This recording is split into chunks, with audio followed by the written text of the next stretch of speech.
कैसे समाज ने निर्णय कैसे लिया कि कौन तराजू में, आपके तराजू में, आपकी परख में सही कैंडिडेट है जिसको समाज ने एक कर दिया, या समाज जिसके ऊपर एक रजू हो गया? मैंने अभी भी बताया है कि हमारे दोनों प्रत्याशी बहुत बढ़िया है, लेकिन हमने पार्टी देख के निर्णय लिया है कि बीजेपी पार्टी हिंदुत्व की पार्टी है, हिंदुओं की पार्टी है और ब्राह्मण का विशेष ध्यान रखती है। तुम्हारे को 2 टिकट दी है 20% के हिसाब से, इसलिए हमने ये फैसला लिया है कि हम बीजेपी के जो कैंडिडेट हैं उसकी सपोर्ट करें। सर, आपने कहा कि कांग्रेस धर्म की बात नहीं करती है, बीजेपी धर्म की बात करती है, लेकिन उम्मीदवारों की बात करें तो सतपाल ब्रह्मचारी खुद मंदिर में रहते पूजा पाठ करते हैं, तो इस प्रकार देखते हैं उम्मीदवार धर्म की बात करता है, दूसरा उम्मीदवार धर्म की बात ना करके एक राजनीतिक व्यक्ति है, तो इस प्रकार देखते हैं। देखिए, मैं पहले भी कह चुका हूँ कि हमारे दोनों प्रत्याशी बढ़िया हैं, ब्रह्मचारी जी भी बहुत बड़ी आदमी है, धर्म में उनका विश्वास है, लेकिन उन्होंने जिस पार्टी का पन्नू पकड़ा है वो पार्टी हिंदू धर्म के खिलाफ है, इसीलिए हम उनको वोट न देंगे बीजेपी की सपोर्ट। कितनी सपोर्ट मिल पाएगी हमारी तरफ से तो 100%। सर, ये जो समर्थन आपने किया है बड़ोली का, ये आपका कमेटी का समर्थन माना जाएगा या पूरा समाज? ये हमारा पूरा समाज का फैसला, जिसमें ब्राह्मण समाज भी है, कमेटी में प्रधान जी मिसिंग नजर आ रहे हैं। हाँ, प्रधान जी ने और हमारे कई भाइयों ने, मैं पहले भी कह चुका हूँ कि बराबर प्रचार किया, उन्होंने प्रधान जी ने एक बयान दिया था कि जिस आदमी की जमीर जिंदा है वो बीजेपी को वोट नहीं करेगा, उसका हमने खंडन भी किया था। कोई भी आदमी स्वतंत्र है, किसी भी पार्टी में जा सकता है, किसी भी वोट मांग सकता है। दूसरे हमारे कांग्रेसी नेता ने भी बयान दिया था कि ब्राह्मण समाज का कोई भी व्यक्ति बीजेपी की पार्टी में नहीं बैठेगा, हमने उसका भी खंडन किया है। इस तरह से कोई आदमी किसी के बेटा हुआ नहीं है, ये तो एक बहुमत की बात है। अब भी हम कहते हैं अगर जिसका एक रास्ता है, कोई बात है, अगर उन्हें ब्रह्मचारी से बढ़िया लगता है उसकी वोट देने में कोई तरह। सर, आपने मैनिफेस्टो का भी जिक्र किया है कि कांग्रेस का मैनिफेस्टो भी पढ़ा, हमने बीजेपी का भी पढ़ा।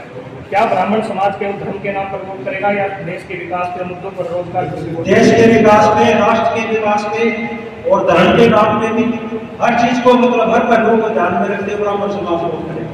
मोदी जी ने तो 47% का विजन किया हुआ, कांग्रेस के पास कोई विजन नहीं है ना, उनको ये पता कि तुम्हारा आगे सत्ता में आ सकते कौन प्रधानमंत्री बनेगा। कांग्रेस को तो बेच दिया, राहुल गांधी ने तो सिर्फ 17 सीटों में से मांगा। सर, हमारा सीधा सा एक जो क्वेश्चन है वो ये है कि आप सर्वोपरि आपके लिए देश का विकास है या धर्म है? हमारे दोनों चीजें, विकास भी चाहिए, देश का धर्म भी चाहिए। जिस देश का धर्म जीवित नहीं रह सकता वो देश में नहीं जीवित रह सकता। जो जिस देश के नागरिक अपने धर्म की रक्षा नहीं कर सकते वो देश की रक्षा भी नहीं कर सकते। प्रधान जी, आपने सनातन की बात करी, सतपाल ब्रह्मचारी जी तो सनातन को प्रसारित कर रहे हैं, फिर आप क्यों उनसे विमुख होते जा रहे हैं? मतलब आदरणीय साथियों, अगर कोई तिलक लगा करके ठेके के ऊपर चला जाए उसको आप क्या कहेंगे?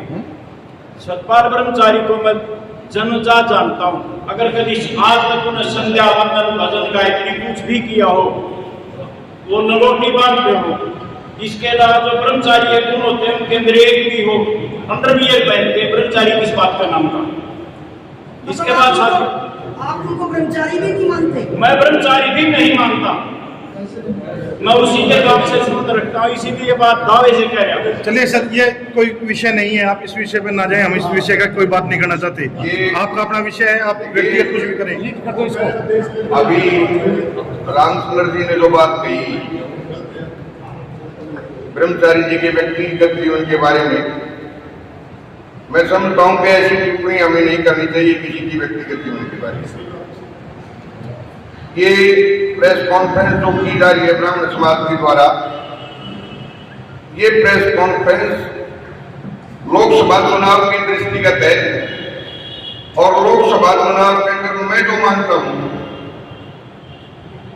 2 पार्टियां मुख्य तौर पर इस देश के अंदर चुनाव लड़ रही है, कांग्रेस पार्टी और भारतीय जनता पार्टी। दोनों पार्टियों का जो विजन है, राष्ट्र के बारे में दोनों पार्टियों का जो चिंतन है, वो मुख्य मुद्दा इस चुनाव के अंदर होना चाहिए। अभी एक बात चली थी कि धर्म की बात चली थी, मैं पत्रकार छायाकार साथियों से क्षमा चाहूंगा इस बात की, क्या इस देश के मुसलमान भारतीय जनता पार्टी को वोट नहीं दे रहे? बहुत बड़ी संख्या में मुस्लिम महिलाएं बुर्का पहन करके मीडिया के सामने आई है और जिन्होंने मोदी जी के 3 तलाक के कानून को खत्म करने की बात का समर्थन किया है और खुल करके भारतीय जनता पार्टी का समर्थन किया है। मीडिया के सामने मैंने खुद देखा, मीडिया को टीवी के ऊपर बहुत सारी मुस्लिम महिलाएं आई। ये चुनाव कोई धर्म का चुनाव नहीं है, ये चुनाव वास्तव में इस देश के भविष्य का चुनाव है। कांग्रेस पार्टी हर बार क्षेत्रवाद की बात करती है, चाहे वो बीजेपी और कांग्रेस हो, सबका अपना अपना एजेंडा रहता है। कांग्रेस के नेता कहते हैं कि अब की बार जींद जिले से बेटे को टिकट मिली है। हर गांव में जा रहे हैं तो यही प्रचार चल रहा है कांग्रेस का कि जींद के बेटे को टिकट मिली है। तो किस प्रकार देखता है ब्राह्मण समाज? देखिए, जींद का बेटा आज तक कांग्रेस पार्टी को दिखाई नहीं दिया। चुनाव तो 1952 से हो रहे हैं। सतपाल ब्रह्मचारी जी 2 बार हरिद्वार से कांग्रेस पार्टी के टिकट पर विधायक का चुनाव लड़ चुके हैं विधानसभा का, और दोनों बार उनको वहां शिकस्त मिली। वोटर भी वही के हैं और मतदाता भी वहीं के हैं।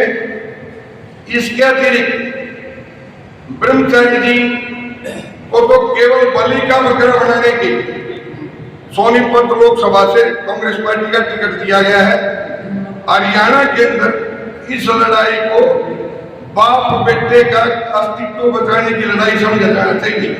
भूपेंद्र सिंह हुड्डा अपने बेटे की ताजपोशी के लिए सतपाल ब्रह्मचारी को इसलिए चुनाव मैदान में लेकर के आया कि शायद पिछली बार की हार का बदला वो चुका पाए, लेकिन ये उसकी बहुत बड़ी भूल है। इस बार भी उसको शिकस्त खानी पड़ेगी और ये हार सतपाल ब्रह्मचारी की हार नहीं होगी, भूपेंद्र सिंह हुड्डा की हार, कांग्रेस पार्टी की हार। तो ये माना जाए पूरे हरियाणा में ब्राह्मण समाज एकजुट होकर बीजेपी को वोट देगा? बिल्कुल 90% ब्राह्मण भारतीय जनता पार्टी के साथ है और किसी व्यक्तिगत महत्वाकांक्षा की पूर्ति के लिए नहीं, न ही किसी व्यक्तिगत स्वार्थ के कारण। ब्राह्मण समाज का इतिहास रहा है कि हमने हमेशा राष्ट्रवाद की सोच को आगे बढ़ाया है और आज भी हम राष्ट्रवाद की सोच के ऊपर खड़े हैं, विकास के साथ खड़े, एक विजन के साथ खड़े, देश के भविष्य के साथ खड़े। प्रधान जी, यदि समीकरण ऐसे ना होते, दोनों समाज के, ब्राह्मण समाज के हर पार्टी से कैंडिडेट अगर ना होते, उस स्थिति में क्या आप सतपाल ब्रह्मचारी जी के आप जाते? नहीं, सतपाल ब्रह्मचारी जी तो हरिद्वार में बैठे थे। यहाँ कोई, मैं कह रहा हूँ, ये चुनाव सतपाल ब्रह्मचारी और मोहनलाल पटोली का चुनाव नहीं है। मैं पहले कह चुका हूँ और वास्तव में मैं ये मानता हूँ कि ये चुनाव राहुल गांधी और नरेंद्र मोदी का भी नहीं। ये चुनाव तो वास्तव में देश को तोड़ने वाली ताकतों का और देश को जोड़ने वाली ताकतों का चुनाव है। सर, अभी आपने रोजगार, देश के भविष्य की बात कही, अभी आपने देश के भविष्य की बात कही, अभी सर आपने देश के भविष्य के बारे में बात कही, तो देश का भविष्य कुछ दिन पहले बेरोजगारों की बारात निकाला था। आज हमारा देश का भविष्य विदेशों की तरफ जा रहा है, इसके बारे में क्या कहें? आपने पिछले 10 साल 2014 में भारतीय जनता पार्टी की सरकार मोदी जी के नेतृत्व में बनी देश की, उससे पहले 55 से 60 साल के बीच में, आजादी के बाद 55 से 60 साल तक कांग्रेस पार्टी ने इस देश पर शासन किया है। आप उसकी तुलना में 10 साल में जो विकास कार्य हुए, 10 साल में देश की जीडीपी जो बढ़ी, 10 साल में जो आर्थिक विकास हुआ, जो सामाजिक समरसता पैदा हुई, मैं एक मोटे तौर पर जो भारतीय जनता पार्टी को कम्युनल कह करके जो आरोप लगाया जाता है, मैं चैलेंज के साथ कहता हूं, कांग्रेस पार्टी का कोई नेता खुले में आकर के बहस करे इस बात, जहां पर भी हिंदू बाहुल्य क्षेत्र है इस देश में, वहां कोई सांप्रदायिक दंगा नहीं होता। हमारे देश के नेताओं के आज ब्राह्मण समाज की मीटिंग लोकसभा चुनाव के मद्देनजर रखते हुए की गई है। इसमें ये ध्यान रखा गया है कि कौन सी पार्टी को वोट दिया जाए और क्यों कहे। आज इस देश में मोदी का विकल्प नहीं है। मोदी ने जनता की नब्ज पकड़ी है इन लोगों को क्या चाहिए वही चीज जनता को दी है। जितनी सुविधाएं लोग कहते हैं कि विकास के नाम पर मोदी चुनाव नहीं लड़ते, सबसे ज्यादा विकास मोदी जी ने किया है। चाहे दिल्ली का ही ले ले, जितने हाईवे जितने 8 हाईवे निकल रहे हैं, इससे ज्यादा विकास क्या होगा? ओवरब्रिज है, अंडर पास है, विकास के नाम पर वोट मांग रही है बीजेपी। और मोदी एक व्यक्ति विशेष जिसकी धार सारे संसार में इंटरनेशनल लेवल पे है, और वही विपक्ष के पास कोई लीडर नहीं है। केवल मोदी एक विकल्प है उसका, और ब्राह्मण समाज भी यही मानता है कि उस विकल्प के रूप में हम मोदी को देखते हैं, और इसीलिए बीजेपी को, भारतीय जनता पार्टी को समर्थन करते हैं। जय हिंद।